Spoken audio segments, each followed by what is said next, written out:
phải nào nào đâu ông xem là cái xe đâu cháu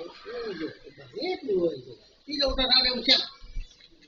xe không có kìa ui dồi chị không đợi em với để ông ra lấy xe ở đây trong nắng nhá xong rồi cứ đi đây